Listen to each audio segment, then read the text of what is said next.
Começou. Então essa é a gravação. Bom, o que eu vou estudar aqui nessa gravação de hoje? Eu vou ter alguns atrasados. Só alunos excelentes, muito obrigado pelo comparecimento. E sei também de alguns alunos que não estão na webconferência nesse momento, mas estão neste exato momento fazendo a lista de exercícios, se preparando para o questionário de amanhã. Bom, como prometido, o questionário ele vai ser extremamente inspirado na lista de exercícios de hoje eu vou propor questões qualitativas, então vocês vão ter que responder de uma maneira qualitativa em vez de escrever cálculos. Então, nós vamos fazer discussão, algum tipo de discussão na matemática. Então eu vou adiantar algumas coisas e dar algumas erratas também. Tá? Aqui são as atividades, tá correto?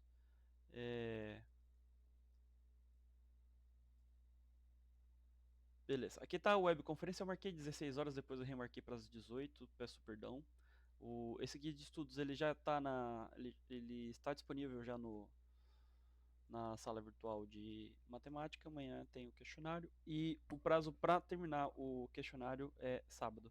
Eu já vou deixar uma informação, ela é muito importante. Eu vou até anotar isso porque essa informação tem que ser posta é, no, no grupo. Essa informação é a seguinte: o questionário de amanhã, então anota aí já, ó, e compartilhe com os colegas. Informação muito importante, tá? O questionário, você terá no máximo 2 tentativas para resolver. Isaac, eu estou terminando de corrigir isso. Peço perdão pela demora. Eu sei que já estou devendo já quase uma semana já. Falta pouca coisa.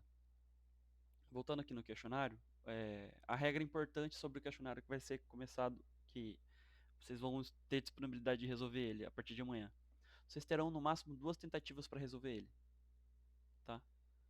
Então, só 2 tentativas, somente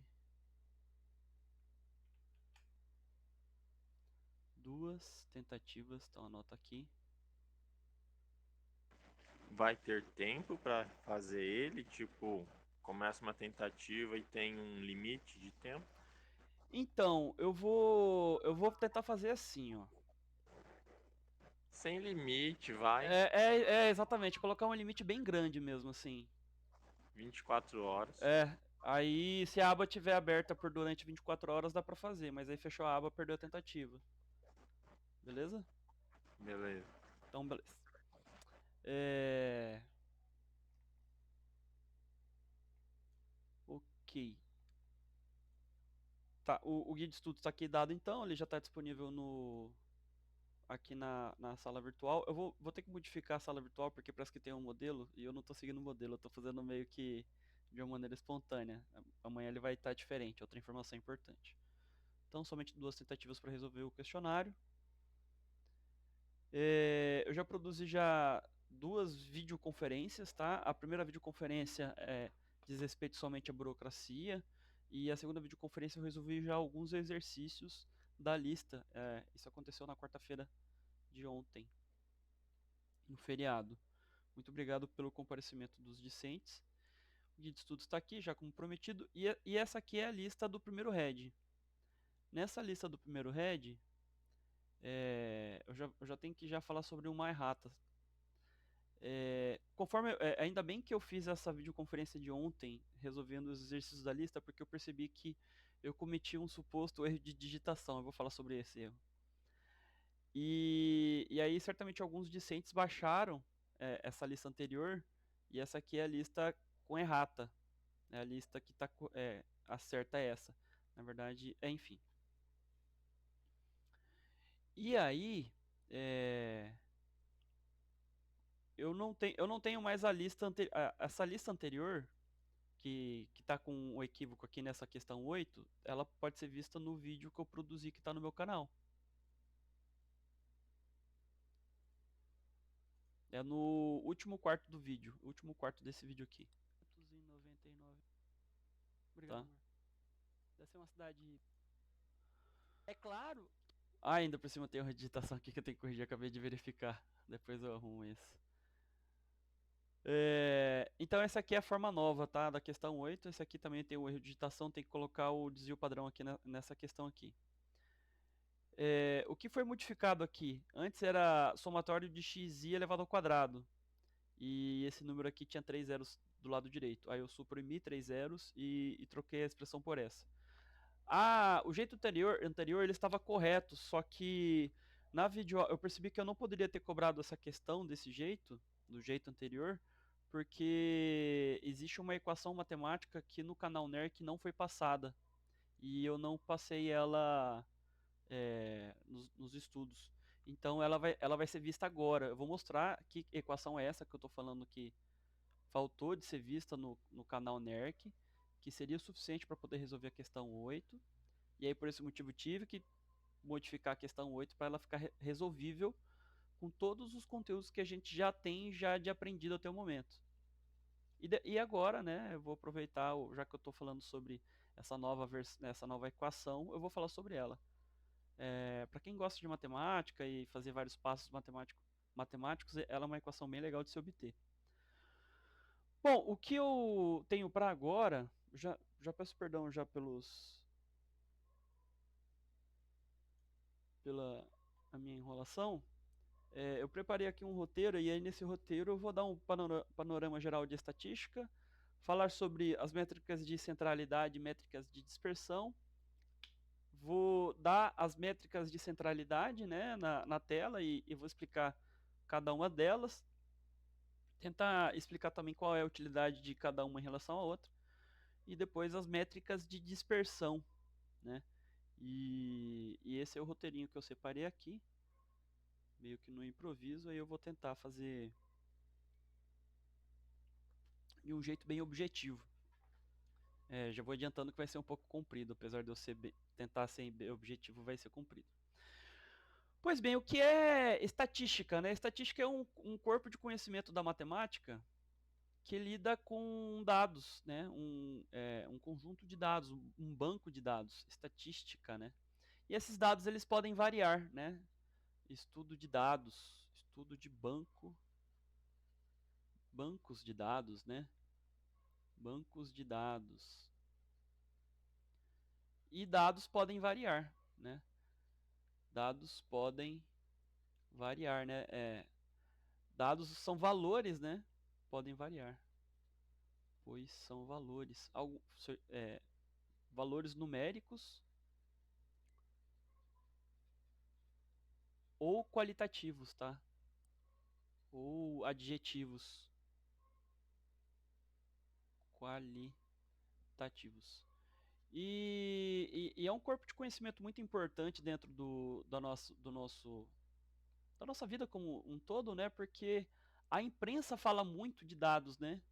Então, para você entender o que está escrito na imprensa, né? Você é um adulto e você tem que se situar no mundo. Você tem que entender os números que estão escritos nos artigos de imprensa, né?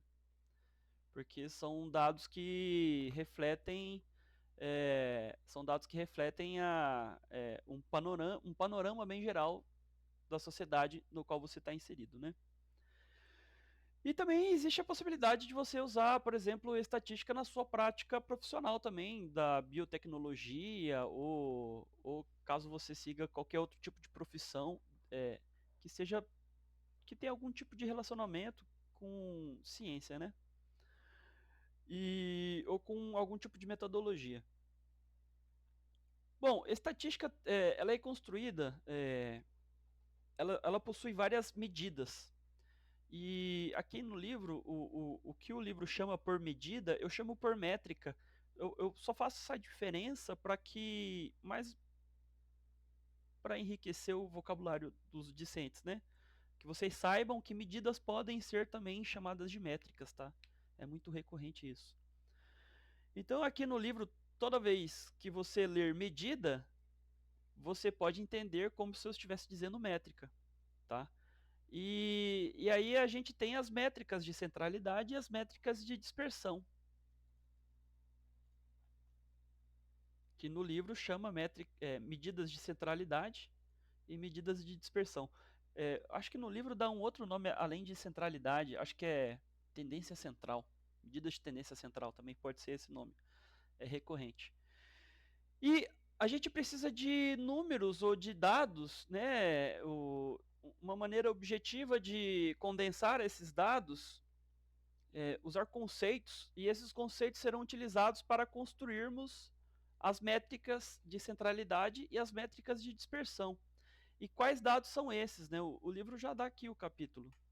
Ele cita alguns desses dados. Né? População, conjunto de elementos que tem em comum algum tipo de característica que está sendo investigada em pesquisa. Aqui eu já vou fazer um gancho. Quando aqui nesse head aqui a gente vai estudar estatística, né, e depois probabilidade. E você vai verificar que alguns conceitos de um corpo são utilizados também por outro corpo. Então, conceitos aqui são compartilhados. Conceitos compartilhados. Amostra, por exemplo, tem aqui em probabilidade. Variável também tem em probabilidade. Tabela de frequência também tem em probabilidade. Deixa eu ver. Além disso, existe uma outra área da matemática que se chama teoria de conjuntos. Ela será extensivamente utilizada pelos conteúdos de probabilidade e estatística. Tá? Então, teoria de conjuntos é o que? Uma coleção de elementos. Né? Então, o conjunto A tem uma coleção de elementos, e aí esses elementos vão variando. Que é a mesma coisa dizer cada elemento pode ser representado por x1, x2 e aí vai, até xn. E aí no caso da estatística, esse conjunto de elementos, né, é o conjunto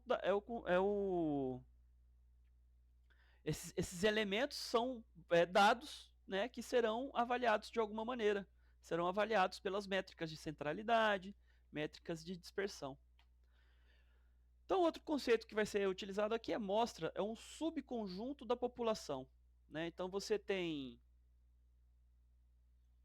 já estamos começando aqui a aplicar a teoria de conjuntos. Né?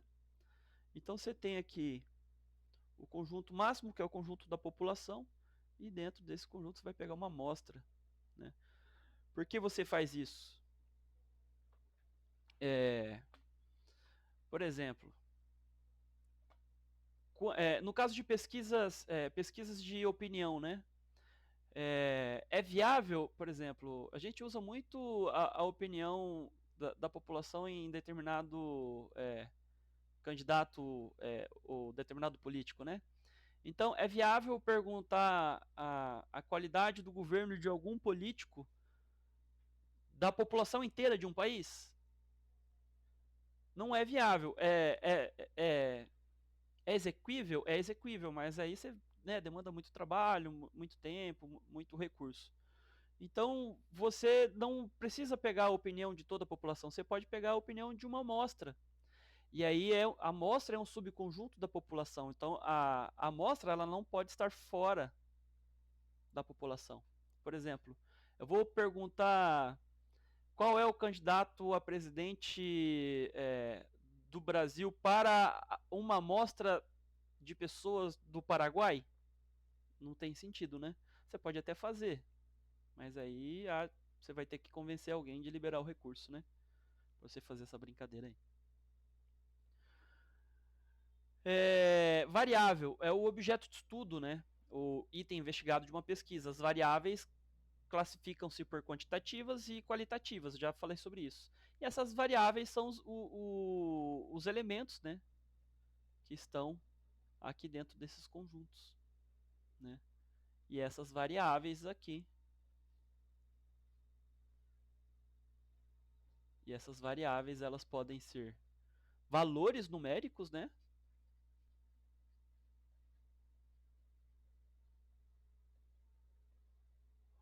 ou valores qualitativos, digamos assim, valores qualitativos, não sei se esse é o termo,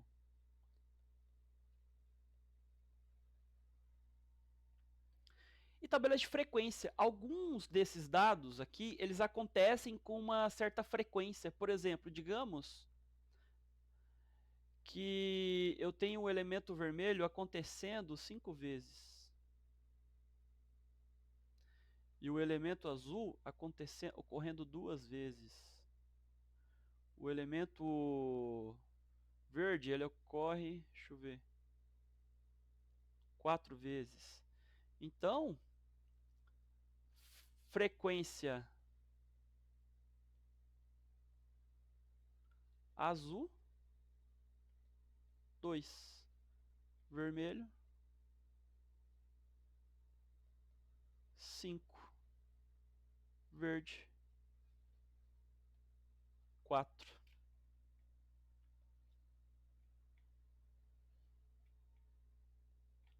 E aí, aqui a gente já tem uma tabela, né? Isso aqui é uma tabela já, né?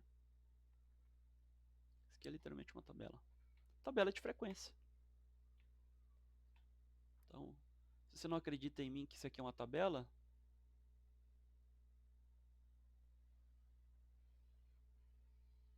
tá aí a tabela. Tabela de frequências.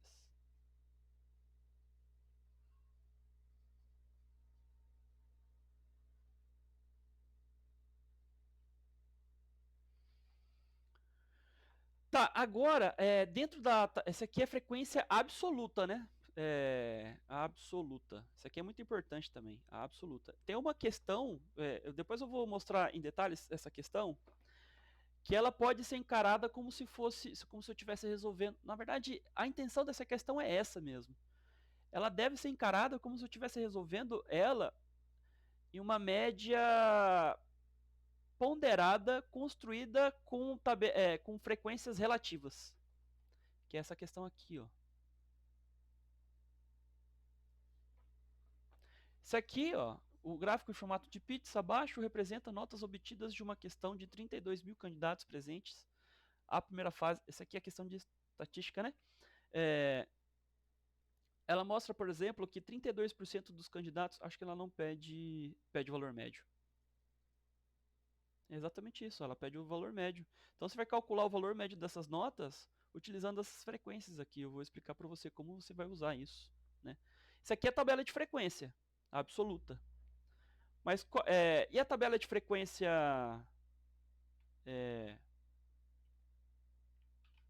relativa? Como eu construo ela? Eu construo ela assim, ó. Bom, deixa eu aumentar aqui o espaço. Se melhor aumentar o espaço aqui. Então, como faço para montar a tabela de frequência relativa? Agora eu só vou puxar, eu vou condensar as duas tabelas em uma só, né? Então esse aqui vai ser,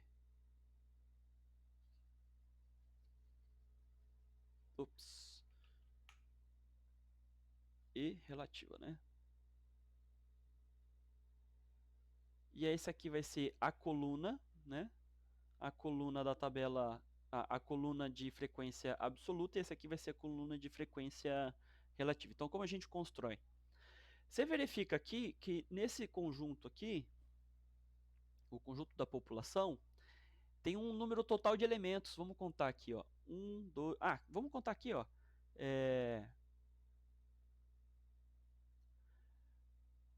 Deixa eu ver. 11, né? 4 mais 5, 9, mais 2, 11. Não, então o número total é 11. Como vou encontrar a frequência relativa aqui do azul? Eu pego então o 2. Não, vou fazer isso separado. Frequência relativa do azul, né? Eu vou pegar então o número de vezes a frequência absoluta dele e dividir pelo número total. Isso aqui dá aproximadamente 1,8, eu acho. 1,8. Isso aqui dá 1, não, por cento na verdade. 18% seria 0,18. Frequência, então já bom aqui, 0,18. Isso aqui é frequência relativa. Do verde. Vixe. Verde, vou ficar todo. Isso aqui vai ser 5 dividido por 11.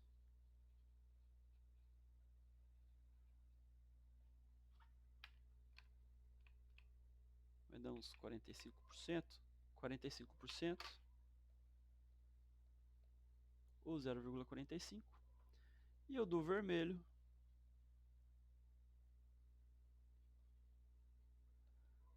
é 4 dividido por 11. Isso aqui vai dar uns 30%.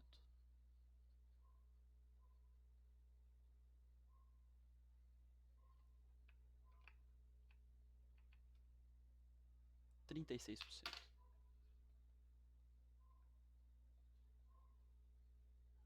Deixa eu ter que ver se minha cara não está cobrindo pouca coisa.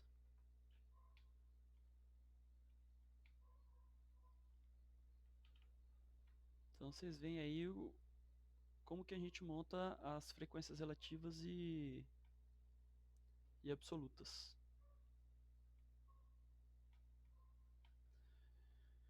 Bora lá então, deixa eu reorganizar aqui minha tabelinha, minhas coisas aqui.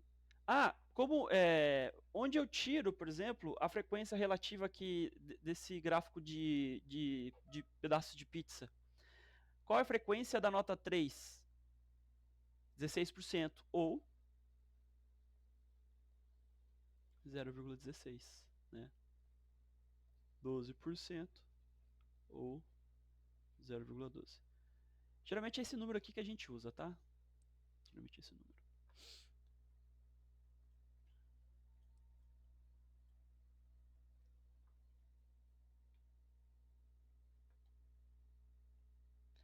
Esse aqui, classes ou intervalos de valores, ele é bastante utilizado, só que ele não faz parte do escopo dessa aula.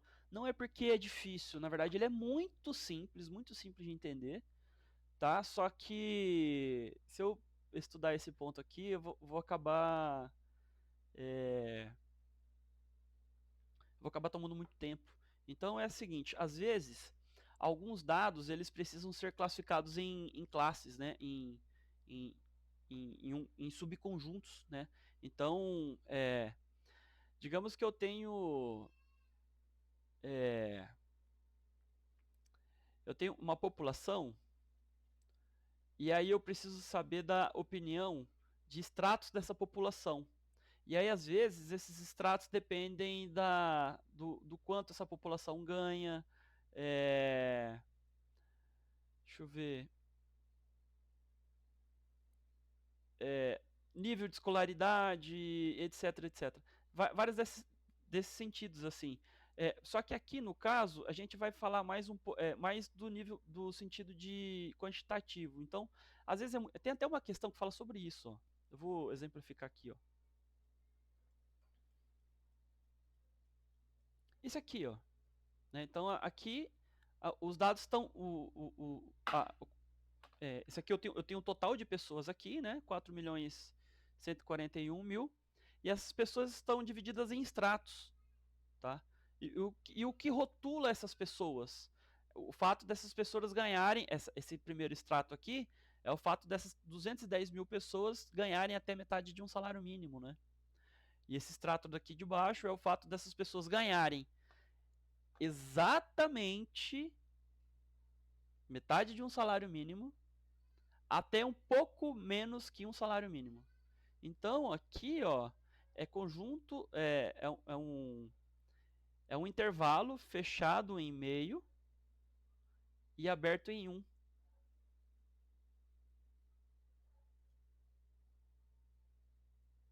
E a amplitude disso é 1 menos meio. Isso aqui é amplitude. Então, isso aqui é intervalo. E esse aqui é amplitude. Isso aqui já é uma medida de dispersão.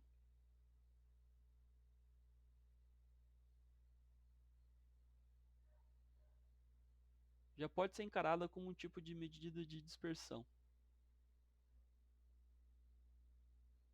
Tá? Beleza? E aí tem as representações gráficas, que eu coloquei algumas no... gráfico de... Isso aqui nada mais esses gráficos, se eu, por exemplo, digamos que eu faço uma extrapolação, isso aqui é uma versão de um gráfico desse padrãozinho que você vê na matemática, não tem muita diferença. Eu posso desenhar essa curva aqui, ó, nas bordas dessas colunas aqui, né? Por exemplo, gráfico da bolsa de valores é parecido com isso, né? Eu posso separar aqui assim, o eixo vertical no gráfico da bolsa de valores, né? O eixo vertical é o de valor de um determinado papel ou o quão valiosa está a Ibovespa, né? O Bovespa, na verdade.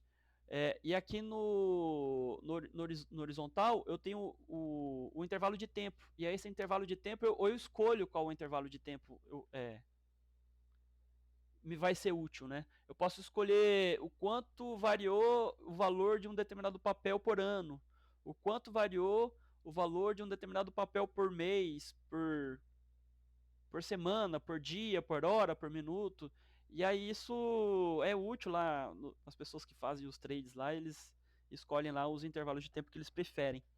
E aí você percebe, ou a pessoa percebe que quanto maior for o intervalo de tempo, maior for a amplitude que eu estou olhando desse intervalo de tempo, mais próximo vai ser de uma curva, né, a, o gráfico. E aí, esse gráfico ele pode ser rotacionado, né? Pode acontecer uma rotação aqui assim. Isso é muito recorrente na matemática. A matemática adora rotacionar gráficos, né? Então, olha só. Né? Isso aqui é um exemplo de gráfico rotacionado. Gráfico de linhas, que eu já dei. O gráfico de setores, também chamado gráfico de pizzas.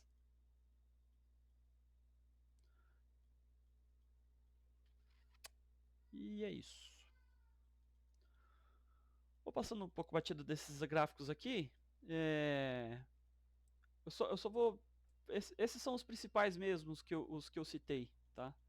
Deixa eu pular. E aí agora a gente já vai para as medidas de centralidade e medidas de dispersão. Então existem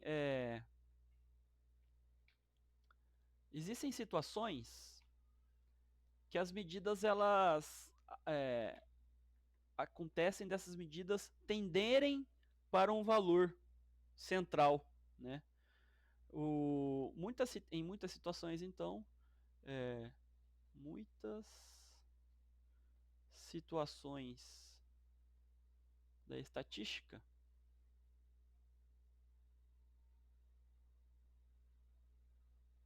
lidam com dados que são variáveis tendendo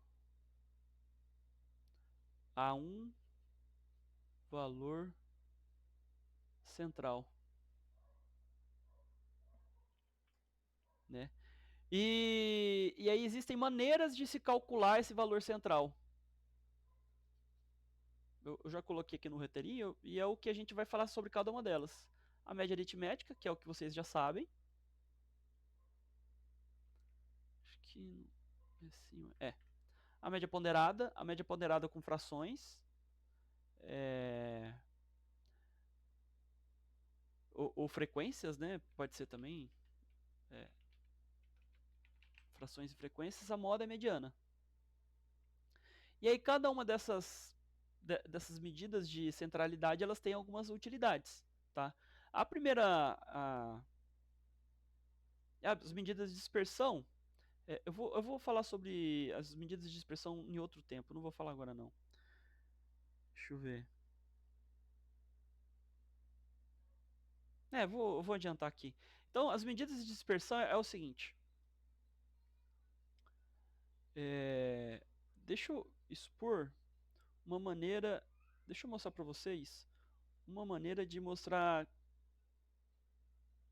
como dados são. Como posso dizer? Dados são espalhados. E aqui eu tenho os dados numéricos.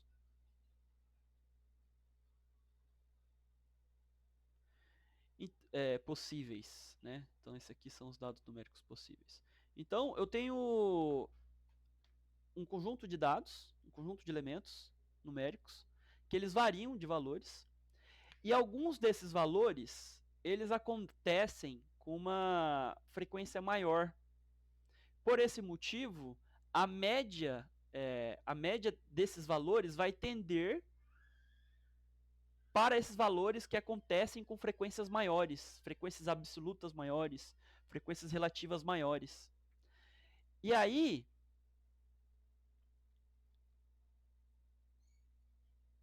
eu tenho uma distribuição desses valores em um gráfico parecido com esse. Então, aqui seria o valor central, a medida central,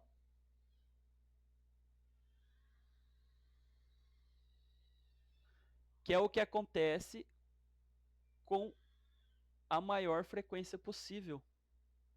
E essas medidas aqui espalhadas para a esquerda e direita são as medidas que acontecem com menor frequência possível. Essas medidas de dispersão, elas calculam o quão fino é esse monte aqui. Então, dispersão grande tem um monte grande. Eu tenho um monte aberto. Grandão, assim, tipo, gordão. Uma dispersão pequena, uma dispersão pequena desses dados, eu tenho um monte bem fininho. Bem, bem em torno, tipo, aqui seria um monte grandão, né, de dispersão alta. Um monte de dispersão baixa seria assim, mais ou menos, ó. Se espalhando dessa maneira. Ambos, vocês vão ver aqui, ambos têm mais ou menos a mesma medida central e, por consequência, o mesmo valor de média. Mas a maneira como a maneira como os dados flutuam em torno da média em ambos os conjuntos. Então esse aqui é o conjunto preto, né, de dados, e esse aqui é o conjunto vermelho de dados. A maneira como eles variam é diferente. Então isso é possível de ser medido. É por isso que é importante ter as medidas de dispersão, e eu vou mostrar para vocês quais as medidas que a gente tem aqui. Só reforçando, quais são as medidas de dispersão? Eita, cadê? Aqui. Amplitude, variância, desvio padrão, forma alternativa de desvio padrão e desvio médio. As mais utilizadas são essas aqui, tá? E a amplitude, ela é utilizada para construir a variância é utilizada para construir desvio padrão, tá? Desvio médio, ele é construído em cima de outra definição. Vou mostrar que definição é essa.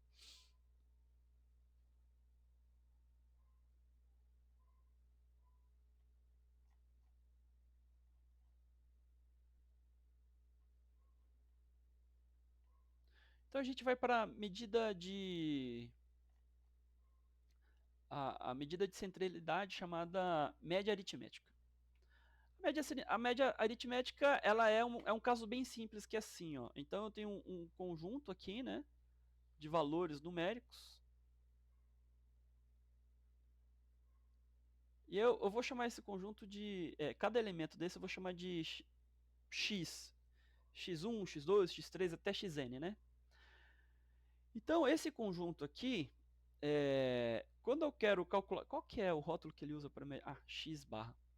Então quando eu quero calcular a média dos valores de x, eu simplesmente pego os valores de x e somo eles até o último valor, que é rotulado por xn, e divido pelo número de elementos.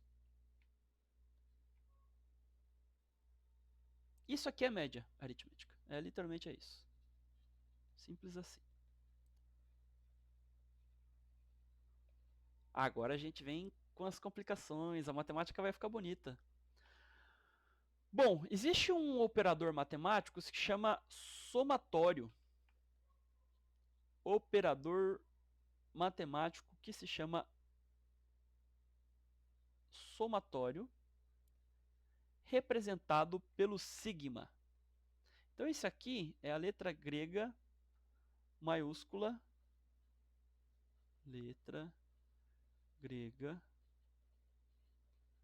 maiúscula,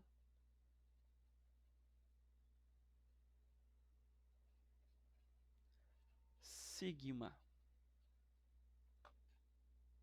E essa aqui, ela vai ser utilizada também, essa letra, se chama sigma também.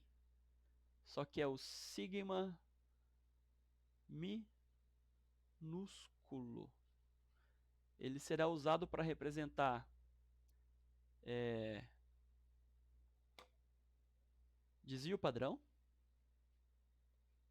a ser visto e variância também a ser visto. Ok? Então, pagando isso aqui, informação adiantada, né? Não tem problema. Vamos falar então da representação mais elegante, mais bonita, né? Mais assustadora para alguns discentes da da média aritmética. Ela tem uma aparência que pode ser que é intimidadora, eu concordo, mas ao mesmo tempo alguns discentes ficam desafiados de entender o significado dessa aparência que a média aritmética pode assumir, né? Então, digamos, se esse sigma aqui é um operador matemático somatório, o que é um operador matemático somatório? Ele é simples assim, ó. Esse operador matemático somatório vai operar em cima da variável xi, e isso representa nada mais do que a soma dos valores que xi pode assumir.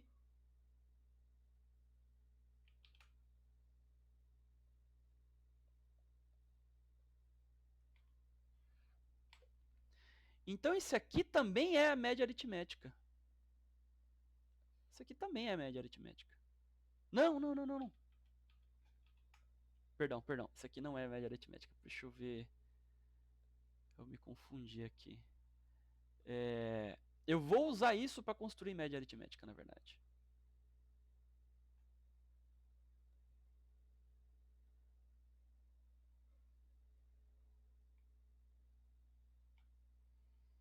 Então esse vem para cá. Eu vou usar isso. Então, como eu vou construir a média aritmética? Qual é uma forma mais bonita de escrever média aritmética? Bom, se eu disse que esse x, se eu somar o elemento x1 com o elemento x2 até o elemento final de x, eu tenho a soma de todos os valores dos elementos do conjunto P, né? E isso está representado por essa expressão matemática aqui, que é o somatório sobre o x1. Então ele começa em i, esse aqui é o i rótulo, né? O rótulo i começa em 1, depois pula para 2, depois pula para 3 e vai até n. Né? Existem casos que n pode ser infinito. Existem casos, mas não é o caso aqui.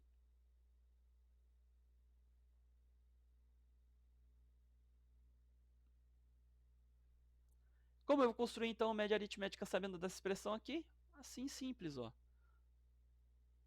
Se essa soma de valores aqui pode ser representada por essa expressão condensada, então faz a substituição. Então, essa expressão matemática que eu construí aqui também é média aritmética. Ela é intimidadora, mas o que representa isso? Simplesmente a soma de x1 com x2 com x3, x4, xn, até o xn. Né? Até o x final, que é o xn. Né? Existe também uma outra representação para essa média, ela faz assim, ó. Se n tá n é o número total de elementos, né? Se n está dividindo esse somatório, ele pode ser representado assim também, ó. Deixa eu puxar mais para a direita aqui. Ele pode ser representado assim também, ó. A média aritmética também pode ser representada assim.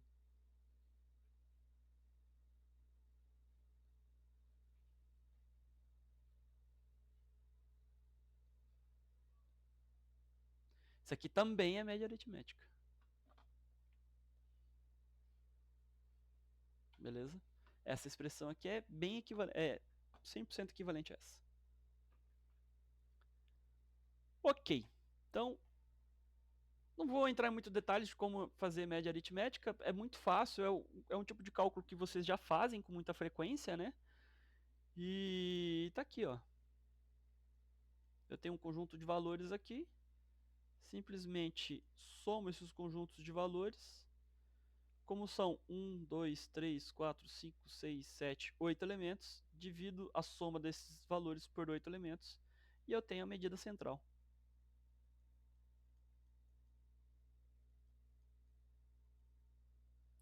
Agora vem a média aritmética ponderada, ou média ponderada. Bom, ela funciona assim, ela é mais...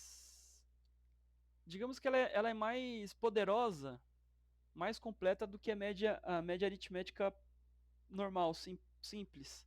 Por que ela é mais poderosa? Porque ela leva em consideração que alguns elementos desse conjunto aqui, o conjunto P, ela leva em consideração que alguns desses elementos eles têm valores iguais. E esses valores se repetem dentro de uma frequência absoluta. Então, a média aritmética ponderada vai usar a frequência absoluta.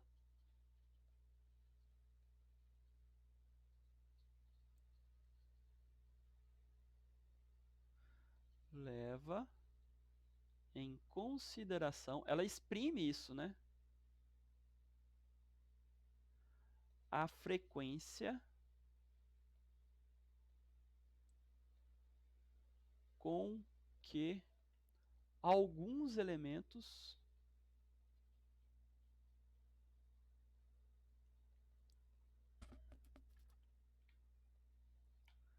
se repetem. E aqui, no caso, esses elementos são elementos numéricos, né? Elementos numéricos, no caso. Porque não tem como eu tirar a média de elementos qualitativos, né? Numéricos. Então, o que é isso? Média ponderada. Então, existem situações...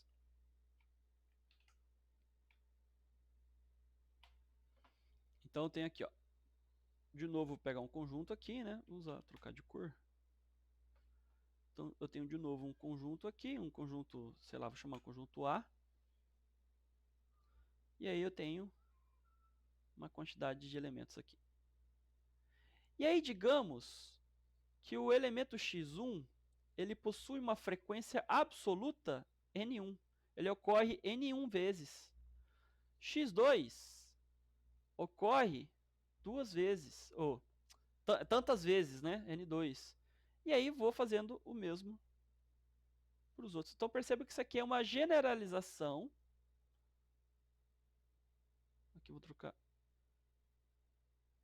Putz. Vou chamar de K aqui.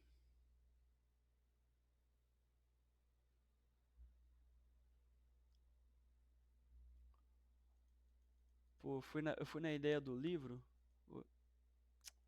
Fui na ideia do livro. Eu não gostei disso aqui, ó. O aluno pode confundir esse N aqui com esse K aqui. Tá vendo? Não são coisas diferentes, mas enfim. Agora que eu vi. Então, o que é o NK?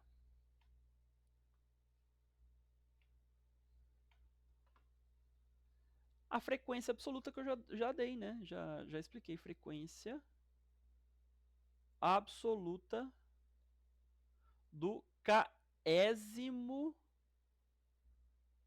elemento X, ou simplesmente xk, né? Esse aqui é o késimo elemento X. Beleza, então?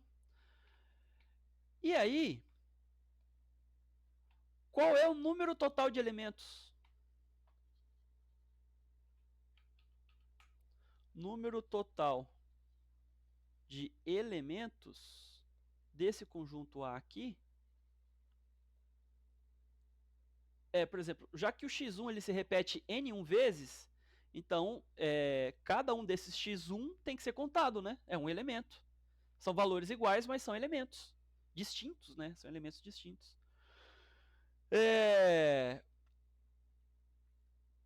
Deixa eu ver que nome que ele dá para isso. Número total ele não fala, ele deixa em aberto.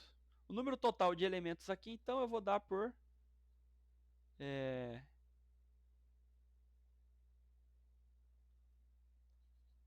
ni, i começando em 1, indo até k, que é igual a n1 mais n2 mais até o nk.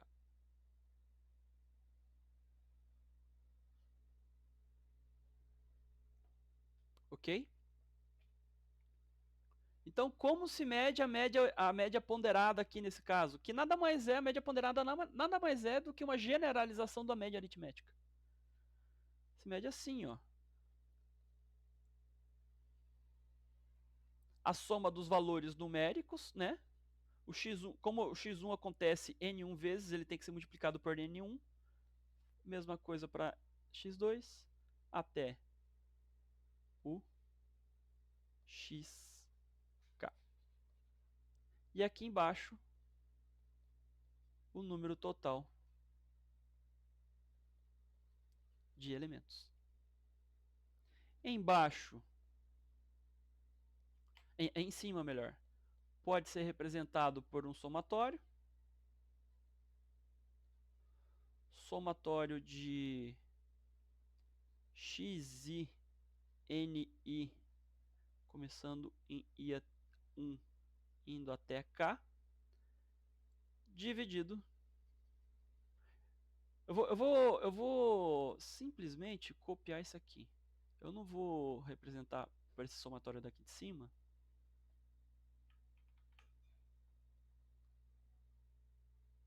Simplesmente vou copiar ele aqui.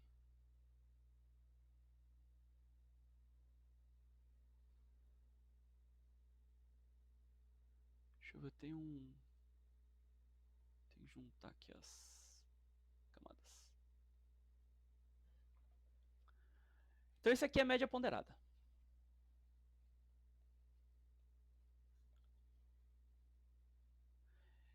Eu não vou trocar essa soma aqui por esse somatório de cima, porque eu vou precisar, eu vou montar o seguinte, ó. Eu vou fazer o seguinte, ó. Eu vou proceder um passo do qual não ficaria fácil de ser observável se ele tivesse na representação de somatório. Então eu vou fazer o seguinte, ó. Deixa eu ver como eu vou representar isso. Tá, o que eu vou fazer aqui é o seguinte, eu vou abrir esse somatório. E aí, o que vai acontecer? Na verdade, eu vou retomar esse passo aqui, ó. Tá vendo que eu tenho x1 vezes n1 mais x2 vezes n2 até xk vezes nk? Essa expressão matemática aqui, ela pode ser representada assim, ó.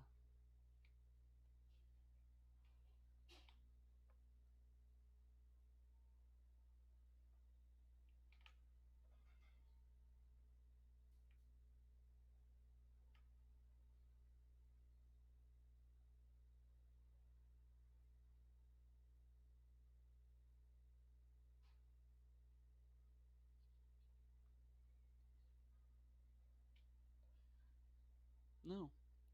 Aí eu tenho que vir aqui para juntar.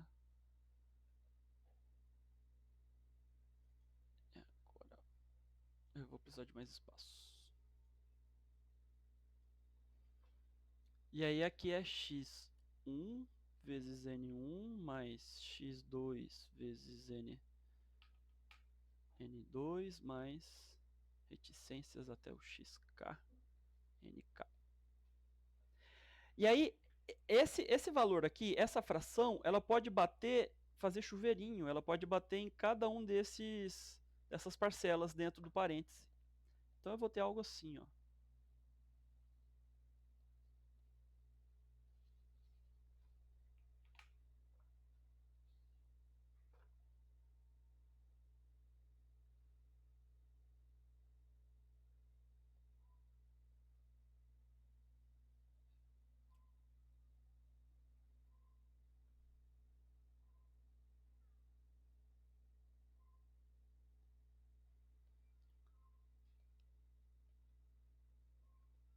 Aí eu vou fazer uma trapaça aqui.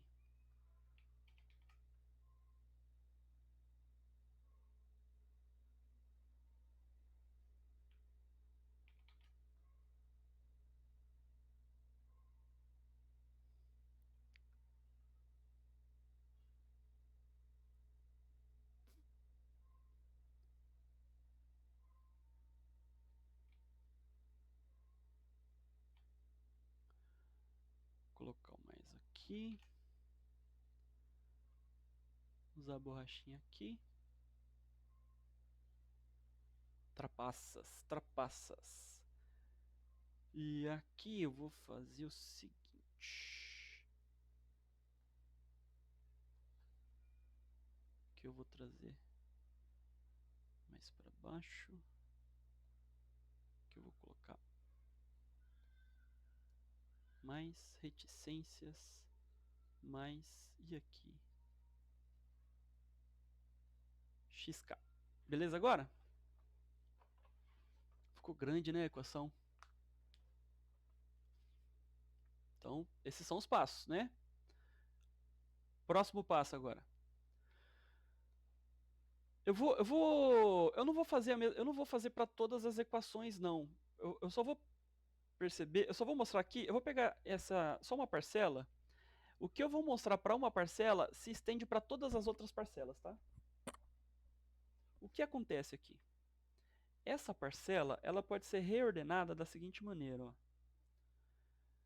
x1, n1 dividido por n1 mais n2 mais nk pode ser representado assim, ó.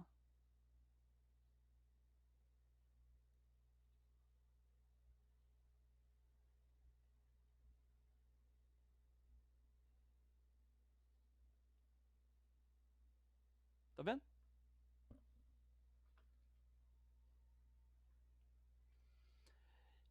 Se eu posso fazer para cada uma dessas parcelas aqui, eu posso fazer para a última parcela também.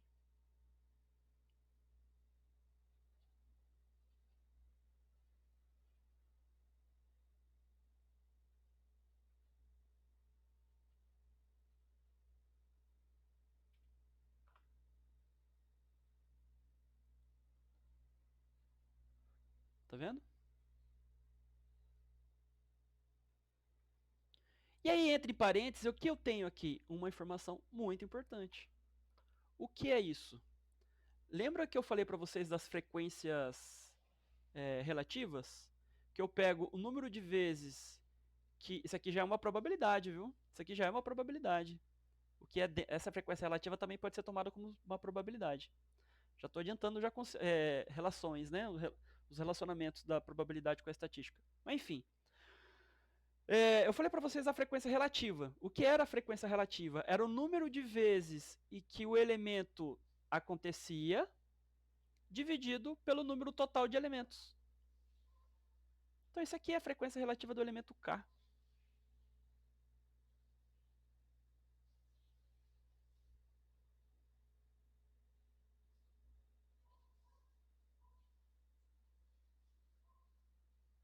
Frequência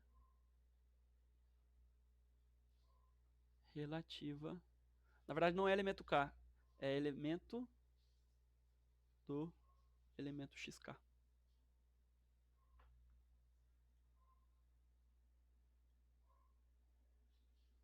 beleza? Então, se eu posso, olha só, o livro já identificou aqui, ó. Se isso aqui, então, é a frequência relativa do elemento x1, frequência relativa do elemento x2 e do xk, essa expressão louca aqui, que certamente alguns de vocês já se confundiram, que chegou nesse ponto, eu peço perdão,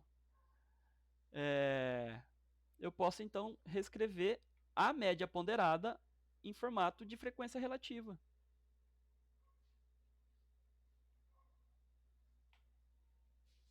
Ah, já cortei já. Eu fico recortando tantas coisas que eu acabo cortando o pedação que não queria. Mas enfim, tá gravado e depois vocês retornem para os minutos anteriores. Então aquela média ponderada, que ela estava escrita assim, ó.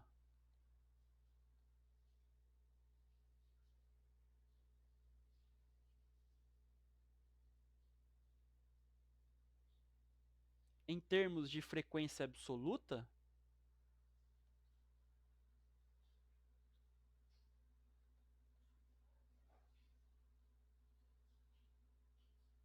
pode ser escrita assim também, ó.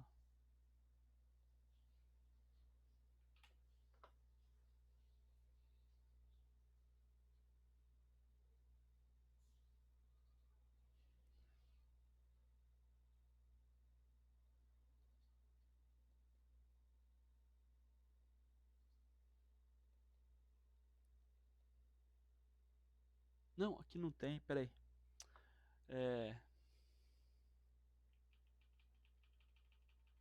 Não tem essa barra aqui embaixo. Perdão. Cometi um equívoco aqui, mas tá de boa.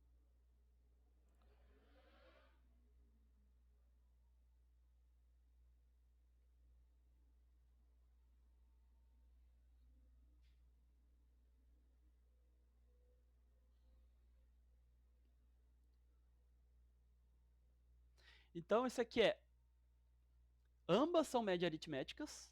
Ambas as expressões representam médias aritméticas ponderadas, mas essa aqui é a versão das frequências absolutas.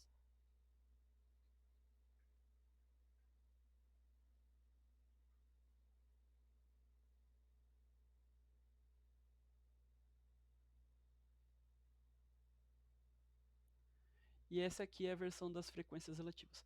Deixa eu só dar uma curiosidade para vocês. Praticamente, na verdade, é 100% do início de um curso de mecânica quântica alto nível é estatística. Essas coisas são estudadas. Frequência relativa. 100%. 100%. E essas coisas loucas ainda por cima resolvem equações diferenciais.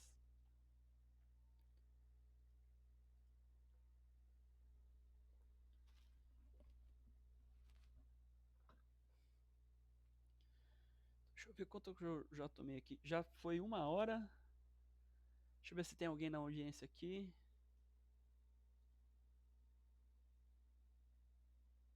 Boa, 2 colegas. Aquila saiu, obrigado Aquila pelo comparecimento.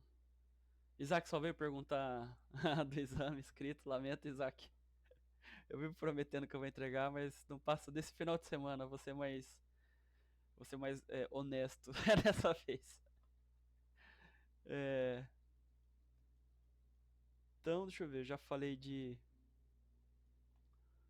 média ponderada com frações e frequências, né? E agora vamos falar da moda. Eu vou fazer o seguinte, Muito obrigado pelo comparecimento da Stephanie e da Flávia. Como já deu 1 hora de videoconferência, eu fico muito cansado. E aí eu vou só dar uma pausa, tá? E aí daqui 20 minutos eu retorno, beleza? Tchau, tchau.